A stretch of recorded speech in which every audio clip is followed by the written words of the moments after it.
Hello everybody, Megazard X here, back at it again to give y'all another very, not necessarily an exciting video because stuff is getting real within the gaming industry. And man oh man, some major news happened to break out last week between like three different things I want to go through and talk about within today's video.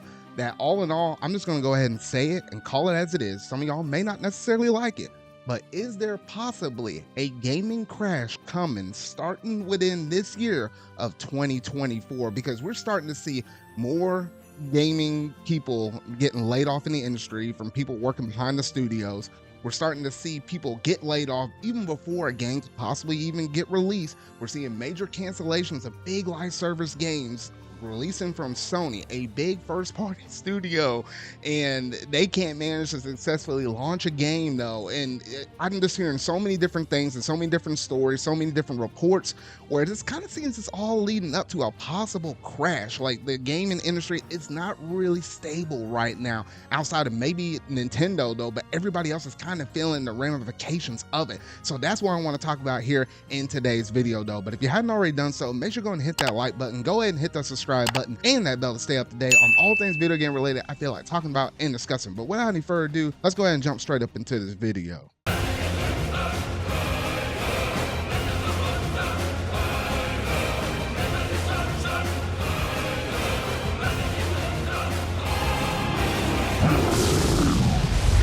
So there's three major stories that I want to go through and talk about. All of these three things managed to break news last week, and it kind of leads into my greater overall arching theme of could there possibly be a gaming crash? And even though these are only going to be three specific examples that happened within the past week or so, all in all, we've seen some other examples of this leading up into this moment though. But first, we got to talk about our boy Concord over here, because Sony managed to come out in a statement. They managed to upload something to their PlayStation blog, and here's what they had to say.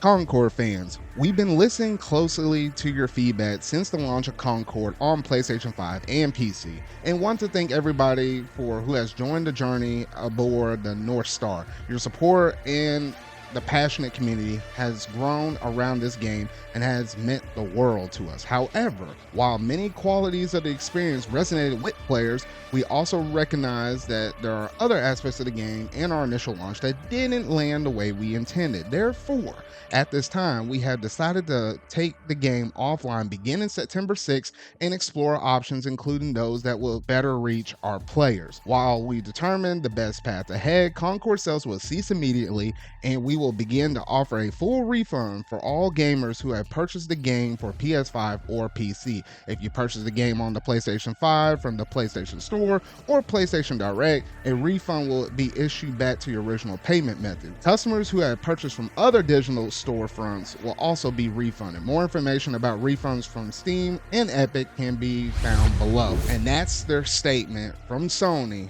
about the whole entire issue with Concord as of this moment. And that's just crazy because as of now, Concord is officially offline. There's no way to buy it and stuff. Even if you bought it already, they already started issuing back those refunds. And that's just crazy to show that you might be able to make a game and be a big first party studio like PlayStation, which you expect to sell at least a decent amount to barely reach profit or be able to make your monies back.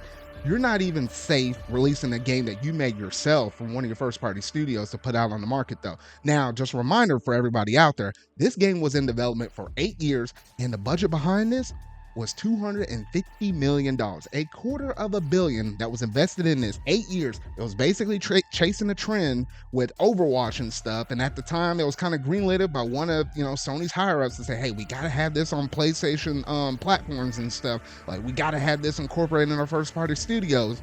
And crazy to think how at the time, if this game would have released maybe in the span of 3 or 4 years, it probably would have had a different story to tell versus where we're kind of currently at right now, because everybody and their mama in the gaming industry has been chasing these live service trends, so much so that they just want to have their next Final Fantasy 14 or their next Fortnite. We see super successful games like that, but I feel like if you're just looking at the average gamer, you only have 24 hours a day to do anything.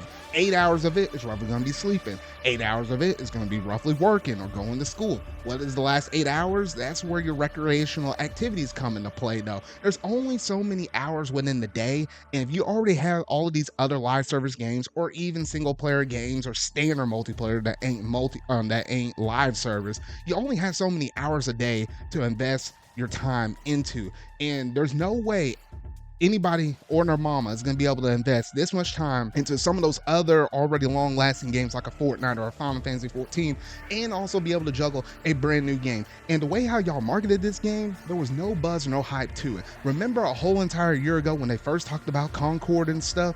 It was literally like a burger sitting in a ship, and that's all the marketing material for it. You had no idea what this game was going to be, a single player, a multiplayer, a live service game. You didn't know nothing about it. So I don't even think coming out the gate, they were even coming out of the gate really confidently with this game in terms of like the marketing material and stuff. And then on top of it, you have all these different characters. It's a hero shooter. It's been overdone.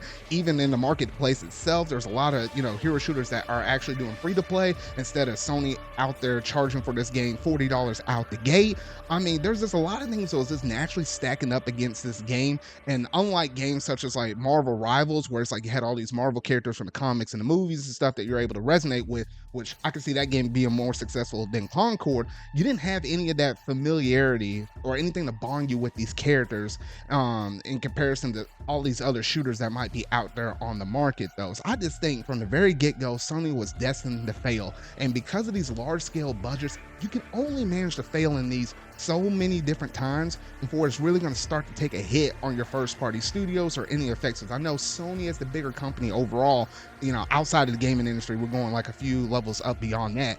I know any bigwigs, they just don't like losing money. So obviously we're probably going to see some cuts. We're going to probably see some restructuring and stuff.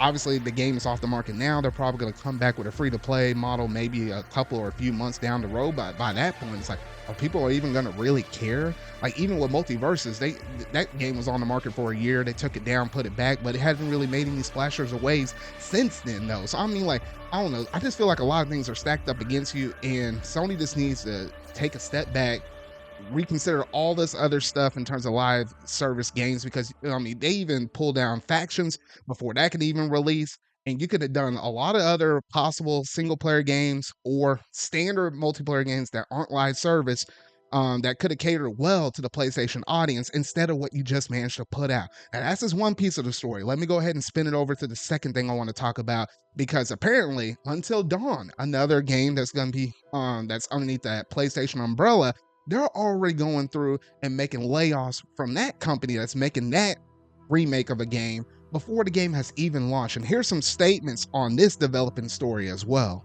In a statement, Woking, UK-based Ballistic Moon said it was making staff cuts to secure the future of the studio, which remains focused on supporting Until Dawn's launch in October. This studio was founded in 2020 by Duncan, Neil, and Chris, who all previously worked together at Supermassive Games, the developer behind 2015's Until Dawn for PS4.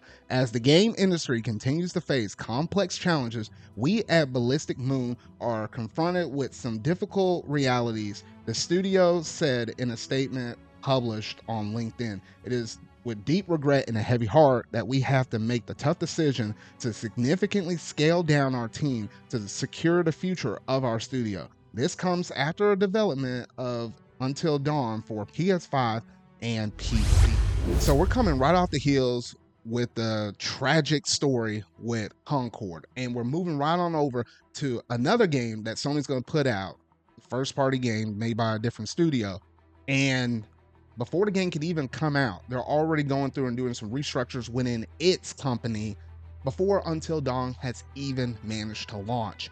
That in itself is crazy to think. And even when you go back and look at Until Dawn's history, like that game originally came out on the PS4. One generation later, not two, not three, but one generation later on the PS5, we're already going through and making a remake of the game. Now, this could be kind of up into the levels of like the big wigs, the people in suits and stuff, making these decisions of saying, hey, last generation we had this game, let's go ahead and make a remake of it instead of possibly making a new game or doing something out there though.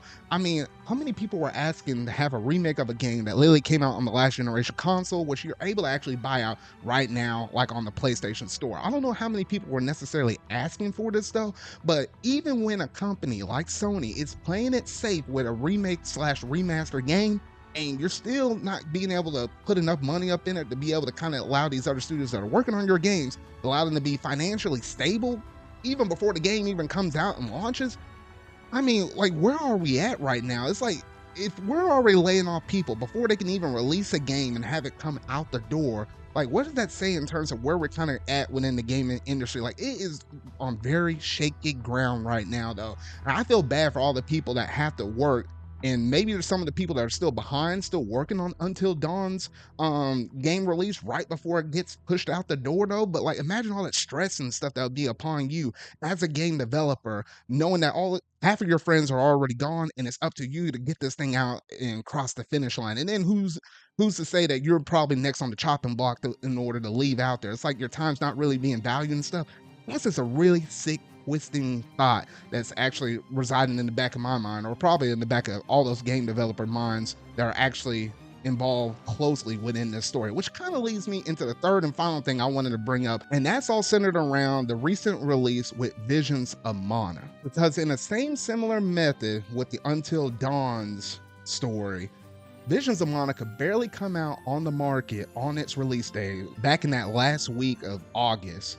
And before the game could even come out, they basically laid off so many people from their studios. There's just only like a handful of people left that was actually going through and getting that game pushed out the door. That's just crazy to say though, but let's go ahead and read up on this one story right here. Before Visions of Mana even released, there were already reports from Bloomberg that NetEase is shutting down Oka Studios, the team that was behind making Visions of Mana.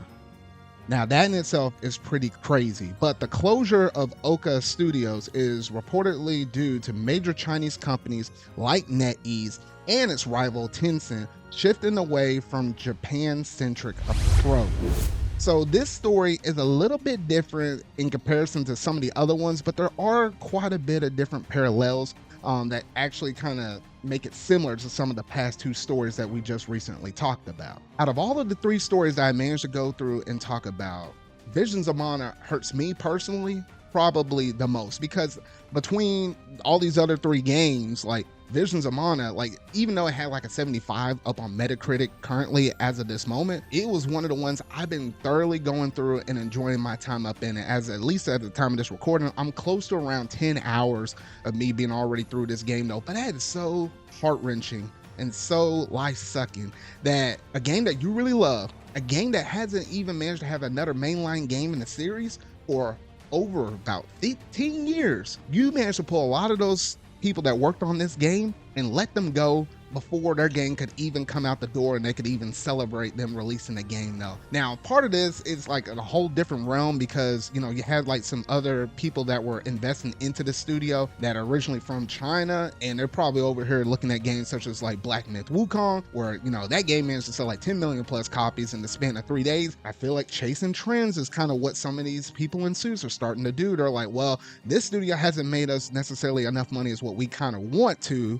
However, there's some other homegrown talent made from some smaller studios in China that, hey, if we put our money behind them, we can get a bigger investment return though. So I feel like even the people in suits are chasing trends though. And when it affects studios like this one that made Visions of Mana and could barely get a game out the door, that's just so heart-wrenching right there. Like, what on earth are we doing over here? Like, literally, I'm looking at you, Sony, and then some of these other big suits and stuff, the ones that make the investments and the ones that make these decision-making skills behind all of these other things that happen in terms of you making the game, pushing it out though. We need to come to terms and figure out what the heck are we doing within this industry, because right now it's super shaky. You have all of these different layoffs and stuff. You can barely get games out the door before you have to either shut them down or release all these people out from making the studios though. It's just crazy because I was even looking forward to possibly having like a Switch version of Visions of Mana. But if most of the studios are already gone from making it, yes, I know Square Enix still owns the IP. They should have the source code and stuff with Square Enix and such.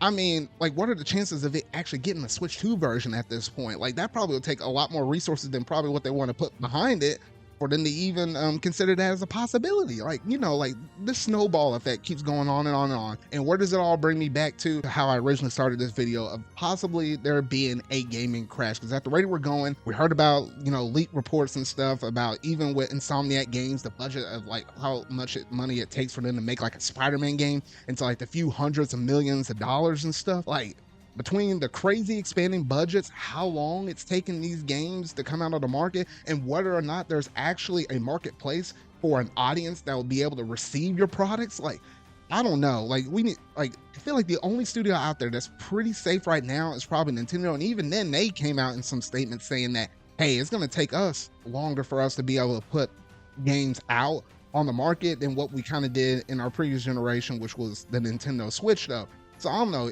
things are getting a little shaky. Things are going to get a little dicey. I did not like these 3 news reports that happened to transpire within the past week, though. But I had to report up on this and kind of let you know that some things are going awry and things are going to get a lot uglier before they get prettier, though. Like, you got to let me know down in the comment section down below, what all did you think about these 3 different reports between Concord shutting down, barely on the market for 3 weeks, mind you, before they pulled the plug out on that, Until Dawn is already letting go of some people before the release date even comes out, and then Visions of Mana, like, basically almost everybody was let go except for like a handful of people just to get the thing out the door. Like, we can't even look forward to any patches. If anything might have gone awry or something like that. Like, that's just crazy and alarming. And we heard about all those other layoffs that happened back in 2024, all the acquisition wars, but not a lot of it is kind of turning out to produce a lot of fruit for these companies. It's just a really messed up gaming spirit that we're in right now, though. But that's all I got to say about this.